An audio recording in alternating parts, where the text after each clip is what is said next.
But are you really everybody? Are you really a real estate agent or what? Oh man, I hate real estate. Like being a real estate agent, no.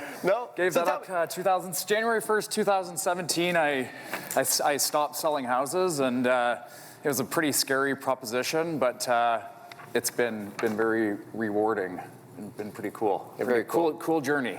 Cool. So yeah, I love your casual, whatever. This is you, right? This is me, man. This is how I show up to the office now. Yeah. When you showed houses back in the day, like did you suit and tie? Suit and tie. You were like a suit and tie. I was 19. My dad says my dad was in the business, and I said to him, who's going to buy a house from a 19-year-old?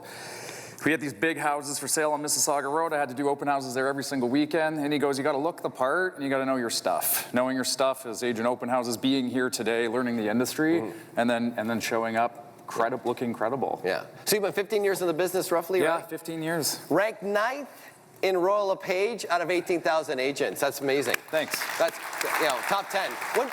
When'd you break through the top 10? When? We broke through the top 10.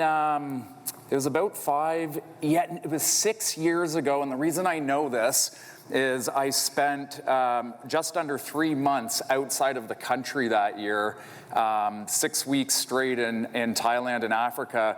Royal LePage's fiscal year end is early December. So when the rankings came out, I was overseas, and I'm going, look at that, eh? Like the team leader who thinks he's, the big ego, the big shot, and everything revolves around him. It actually doesn't. It's the people that you surround yourself with. So to crack the top 10 while being out of the country for 3 months was a testament to not me, but the systems and the people that we had in place. And that's amazing. Pretty amazing. I love it. Like outcome. Yeah. That's cool. You're an SOB, right? What's an SOB? A son of a... Son of what? Son of broker. Well, I'm a son of a broker. Yes, you're an SOB. I'm an SOB. You're an SOB, right? Yeah. Yeah. Your dad sold in the 70s, right? My dad was. I was actually just talking with him the other day. It'll be 10 years. 10 years February that he retired, but up until when I joined him, he'd been in it for just under 30 years. Oh wow! So you joined the team, and you were like the second... No team. It was just him. Just him. Sorry, just him. Sorry. Yeah, and you were like second generation, right? And we got a lot of second generation people in here. Was it a challenge, to fill his footsteps? Did everybody look and say, "Oh, he's just getting business handed from his dad"? Yeah. He's a real SOB and the whole bit. Yeah, I'm that guy. Like you can't actually see it, but there's a pretty big chip that sits on my shoulder, and you're 19, right? Like you don't know a lot. And I remember hearing the whispers in the kitchen area of the office, like what Conrad was saying about, he's his father's son, blah, blah, blah. He'll only be successful because of that. And I go, you know what?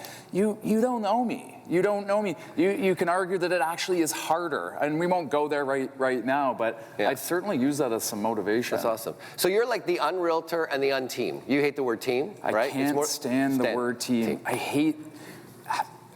I'll ask a philosophical question. Well, what is a team?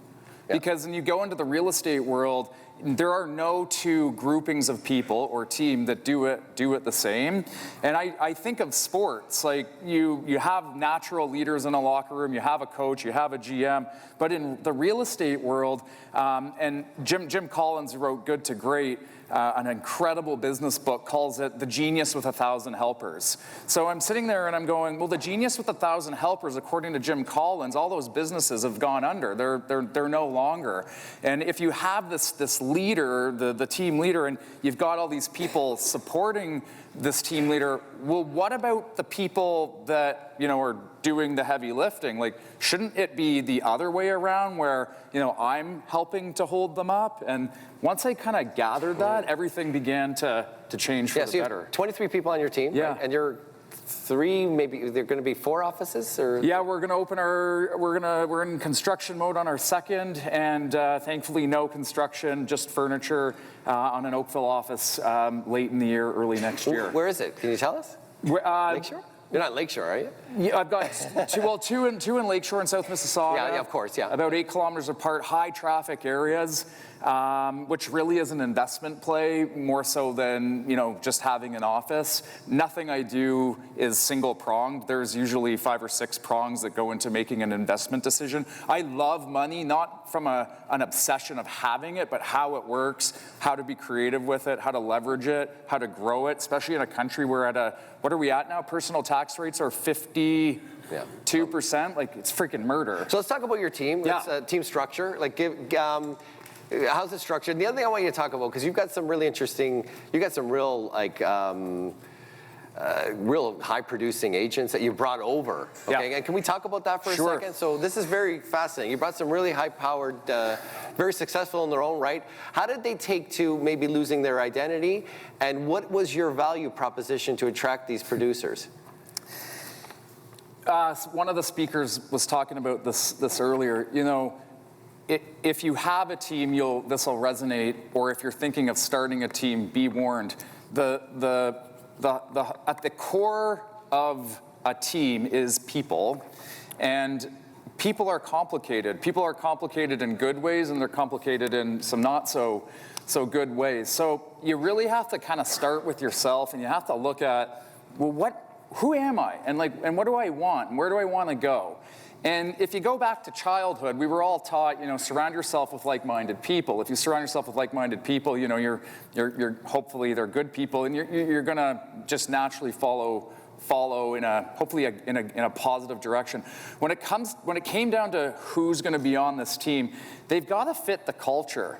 And we have a very no-nonsense culture. Like these, I refer to our team as rock stars or as an all-star team. We're not about hiring volumes of people. We're about associating ourselves with quality of people. And the word partner is not a loose word that we use. We have a senior partner designation that you need to hit that status. You need to qualify. You can't just show up to the office for an interview and expect a job. So I'm going to assume a senior partner designation it's a higher split, or on our team, with the exception of a grandfathered rule, which is about a split difference of about that much. Everybody has the exact same split. So when you brought people over that were doing 500,000 in GCI, and they came more. Okay, so yeah, 500,000 in GCI, just for what it's worth, is probably like the low end of the benchmark that I'm going to look at. I'm not really interested in anything less. Like, if I'm being candid, and I know you don't really know me, but if you're not making like $200K in real estate, on your own, like, I just really think, like, what are you doing? Like, what are you doing with your day? It's not hard to make it. So I don't want that. I want that person that's driving forward, continuing. And I have these goals, and in fact, I've got a year and a half to go where we will have $1 million producer on our team. That was said to the team 3.5 years ago that's what we're working towards. And they're in a split, right? They're in a split with you? Yeah. I don't. You want those splits, probably. I don't know. What do you guys think? I don't know. No, if you don't want to answer it, I know. No, I don't mind answering it at all. And I'm actually just trying to think what they are. Splits, it's really interesting. Okay, let me just say, is it a graduated split or just a flat? On the buy side, it's a graduated split. That's fine. Okay. If it's a listing, it's 50-50 right across the board. If we give you a listing, you get 20%. Yeah, so you told me there was a producer that was like $750,000. Yep. And did that person come to you, or did you go to them? And how did you convince them? We have two $750,000 producers that I went to them. You went to them. And what was the sales pitch? There is no sales pitch, man. Like, this is what you see is what you get. In fact, she's in the audience here, so I'm going to say it because I know she'll get a kick out of this. She comes into the office. I knew her numbers. I knew who she was. I go, what the hell are you doing here? Like, what are you doing here? Like, you don't, and I was so flattered that she was in front of me. And she goes, I don't know. I just have a good feeling about this. And I go, well, I have a good feeling about it too. And then we just went down the road. The word, if I have to sell you to come on and work at my business, like if I have to sell you to be my girlfriend, to be my brother, to be my sister, to be my cousin, that relationship's probably not gonna work out. I just have to be authentic. I have to be who I am. I have to open the door and show you like my deep and dark secrets, because eventually they're gonna come out. And I don't want you to come on for a year or 2 years only to find out, man, this guy's a dick. He lied to me. He oversold me, overpromised. And that never happens. Yeah, right. Yeah. So you just went through a branding change, because it used to be Matthew Regan. Now it's just the Regan team. Yeah.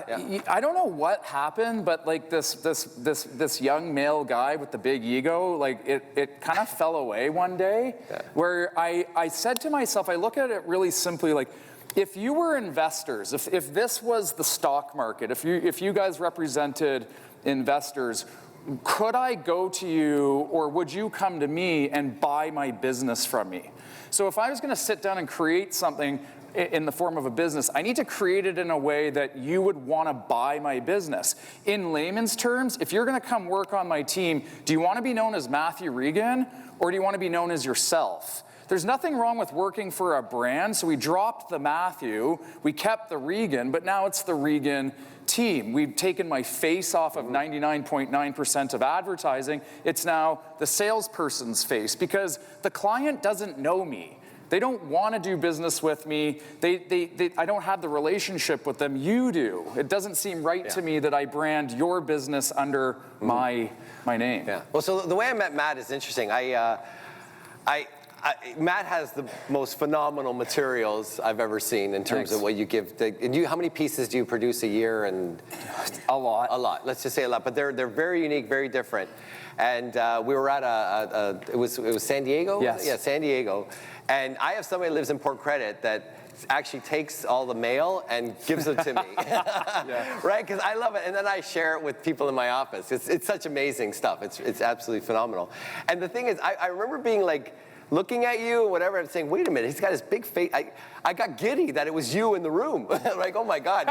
And your stuff used to have your face branded on. Now it's kind of toned down. So the other day I did we had a team, at your office, a little conversation. And Matthew's so awesome. On his boardroom table, he had all his materials for me. Like, it was amazing. So now I don't have to get my buddy to steal them anymore. Just call me. I'll give you guys all the out of recycling bins. No, I'm kidding. Yeah, right. Yeah. No, I mean, people get the wrong impression. Let's talk about lead generation. Okay, let's talk about that. Oh, so you said, okay, can we go back to this about the partnership thing? Yeah. So is this like a profit-sharing partnership, or how does that work? Just okay. No, it's a mindset. It's a philosophy, right? Like, so when I look at somebody as a human being, so if I've got two human beings in front of me, naturally my tendency is going to tend to go to somebody that I can relate to a little bit better, but that might not always be like a good thing, because you don't want yes people in the room. You want people that don't necessarily see the world exactly the way you do, but still have like a good moral compass. So you sit there and you go, can I be a partner with this person? Can we argue? Can we fight? Can we debate? And still at the end, like Chris and I like to do, we hug it out, right? And that's really important. And I think it's really healthy in the business. It's the only way to move forward. If you were in our sales meeting yesterday, if you could have been a fly on the wall, it was very uncomfortable at times.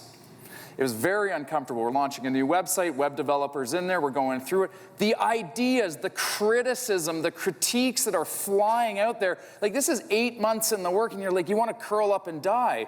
But at the same time, you're going, no, you need to peel back these layers. You need to get different input. These are my partners. I didn't ask them to be my partner to see the world the exact same way I do. I need to see into their world just as much as they need to see into mine, and together we're going to make things better. Partner from a money standpoint, to be really clear, that is not what it's about, with the exception that you're with me for me to help you grow your business, almost like a consultant. I take your form of the split and I pump it right back into the business in the form of support, marketing, and advertising, and it's this wheel that just keeps going around. I drive a Jeep Wrangler as an example. I love to point that out because it's funny. You guys, I was watching you guys pull in, like, realtors got the best cars, man. They got the best cars ever. Car first. But I don't drive the Lamborghini. It's not my style. I get more of a high off of taking your split, pumping it back into the business in the form of an investment and making you wealthier without doing as much work and hopefully having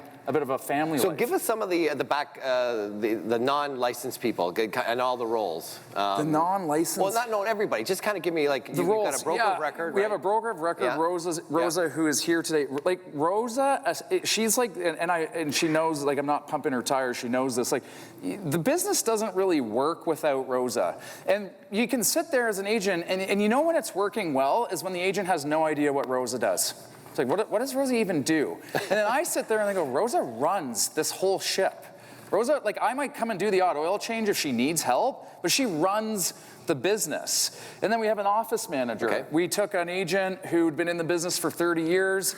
She's in her, I hope I'm not wrong on this, mid-50s. And you know what? She just kind of wasn't at the level that I wanted her at, but she had the respect and the trust of the team. She has great leadership skills, and we moved her out of sales, and we put her into a management position. And what this does is it allows agents on her team in a pinch to go to her for help.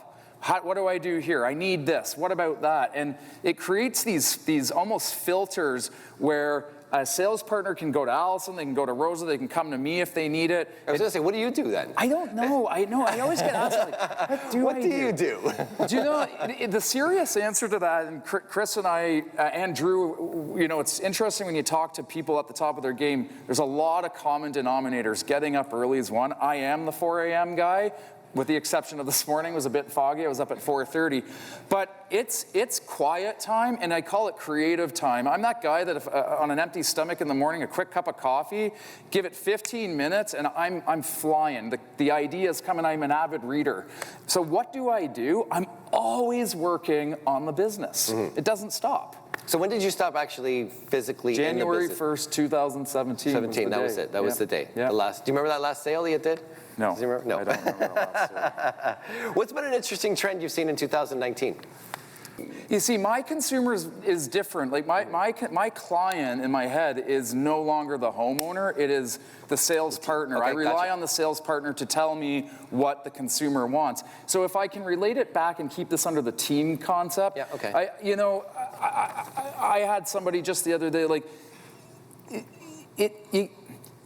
people, I think the vast majority of people want to hear the truth. And one of the things in 2019, a trend that I've seen, is being open and honest with people is really beginning to pay off within our company. I had to send a very stern text message yesterday, and I don't do it very often, and it really upset the sales partner. She fires back. She's like, those words are hurtful, blah, blah, blah. And I go, if I can recommend, my follow-up is, if I can recommend, once you've taken the emotion out of this message, go back and read it, and I want you to tell me what you actually think. And I got the best reply. I got the absolute best reply. But you have to keep in mind where I'm going with this is, a couple of years ago, I stand to maybe lose this person. She may not have my full trust yet. She may not know exactly where I'm coming from. And as long as you don't lie, cheat, and steal to people, and that you are authentic, you're allowed to build people up by actually breaking them down. How do you rejuvenate a forest? You have to burn a forest to the ground. So one of the things, the trends that I've personally taken with our team is, I will burn you to the ground because you will know that I'm only doing it to build you back up. Yeah, cool. I know it's a bit of a different answer, maybe not Yeah, what no, you it's were cool. I looking like for, it. but- Okay, so you're breaking into a new market, Oakville. What's the first thing you're going to do? Or what's the Actually, plan? we're breaking into Burlington. We're coming after Burlington. Okay, look out, guys. He's breaking. Okay, so what are you going to do? Tell us all what you're going to do. We're gonna support. Like, I'm gonna give you just we are gonna support the most amazing person that we've got right now, who's working her freaking tail off. Yeah, I saw there's a listing she's got on Lakeshore and Walker's Line. Yeah, she does have that listing on Lakeshore yes. and Walker's Line. Absolutely. And you know what? Her licensed assistant got them in on what we call a meet and greet, just by doing an open house. Big proponent of that. And then you look to snowball it. You give this person the industry's not hard. The industry is super, super, super simple. Chris said it best, just go talk to people. The problem with the industry is we overcomplicate it. We're really good at what's the next shiny object? What's the next pill I can take to lose 10 pounds? Once you get that stuff out of the way, it's really, really simple. Talk to people, get a listing, work the listing, like what Sarah was talking about, and watch it grow. Give them the tools and the support to help them do that, a little bit of a motivation. And I'm really big on accountability. We all need to be held accountable. On our team, you're held to a really high degree. So let's go back to the pieces that you send out. You send out, can you give us a... 20, well, it used to be about 22,000 pieces every 2 weeks into our farm. And they're a large piece, right? Yep. Yeah. What gave you the idea to do it? It's a large piece that he sends. It's folded. Yeah. How'd you get that idea? For any of the any men that were single in their lives, like I guess 10, 12 years ago, there was this book written called The Game, and basically like it's a really shallow book on how to pick up women. And I don't advise your sons or maybe daughters reading it, but there's this thing called the peacock approach. Like, how do you impress a woman? Well, a male peacock has the nicest feathers to attract, the pretty other peacock. So you sit there and you go, well, doesn't that philosophy work in marketing too? If I send out a piece of crap, I can't expect a high return on my investment. Yeah. But if I put a little effort into this thing, make it bigger and better on nicer paper and use, cleaner lines and all that kind of stuff, it should yield a better So size result. does matter when you're talking male. Apparently it does. Okay. Yeah. Who does all the research for that? Me. You I do love it all. that. Yeah, You I do all love that design work and everything? No, I don't do the design. Okay. But you do the research for all the stuff. Give us some examples of some of the things you have. You got to paint one? Yeah, like power of paint. And this is all stuff you guys know. The difference is I actually just sat down and wrote down what I already know. And you go into a 1970s house that hasn't been renovated since the day it was built, and it's got, I don't know, oak cabinets, and there's nothing wrong if you have oak cabinets, but for like $100, you could paint them out white and go to Home Depot and change out the hardware, and for not very much money, you've just increased your client's, return on the sale. So letting the consumer know that we're not just here to sell your house, we're actually here to sell your house for top dollar. And you do a market report too? How often does that go? We don't do them. We do market report videos, but that's not part of our business moving forward, because it used to be me doing the video, but your clients don't want to see me on video, they want to see you. So the new office has a video studio going into it. So you're going to create scripts and different things for individuals to start producing the video? Yeah. Okay. We really try to put an identity on our sales partners. Okay, cool. Yeah. Okay, let's do the rapid fire. Okay, yeah, here we go. Print. You like print, I right? freaking hate print. You hate print. Print ads, yeah. But you like printed stuff, materials. No, I mean, I do. I know. It's like Drew and I were debating / arguing / agreeing last night at dinner. Like, we've pulled right back on our direct mail, because unless I can do that and go, ROI is this, I have a real hard time spending money. Like, there's only a couple ways to make money in this business. You gotta go sell more houses, you gotta charge higher fees, and you have to spend less money. Because if we all make $1 million in the year, but we spend $999,000 to do so, that's not cool. Like, it's about he who wins has the biggest T4 tax bill. You want to pay tons of tax.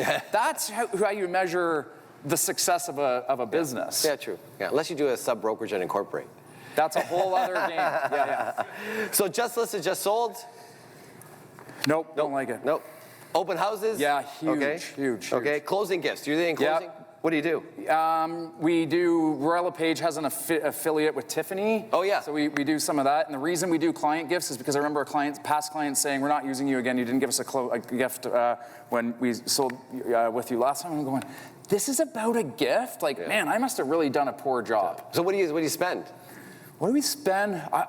That's a Rosa question. That's probably like $300, okay. 3 to 5. On closing, or you do it after the? No, they do it on closing, but I really like Sarah's idea of. It's brilliant. Yeah, I think that was cool. So feature sheets. No, we do. So Rosa saved the company $35,000 a year 3 years ago when we went to digital brochures. Okay, so you have like a standalone website with a digital brochure. Yeah, it's just done through flippingbook.com. It's perfect. Super simple. Client appreciation, you've got huge. How many do you do a year? 3 a year. Movie morning, get about 700 people out. That's family based. We rent out like a nice restaurant, kind of like a Joey's or a Jack Astor's, if that's how you want to envision it. It's to more of like a millennial, like 30s, 40s, 50s generation. It's like date night, if you will. And then we do the Halloween events in the city. We actually do more than 3, but it's catered depending on which demographic of our sphere of influence we want to target at that time. Cool. Client education events, do you do any of that? Yeah, we have done them, and I'm neutral on them. Okay, cool. Okay, great. Cool. Well, Matt, I want to thank you, man. Thanks, that was awesome. Thanks, guys.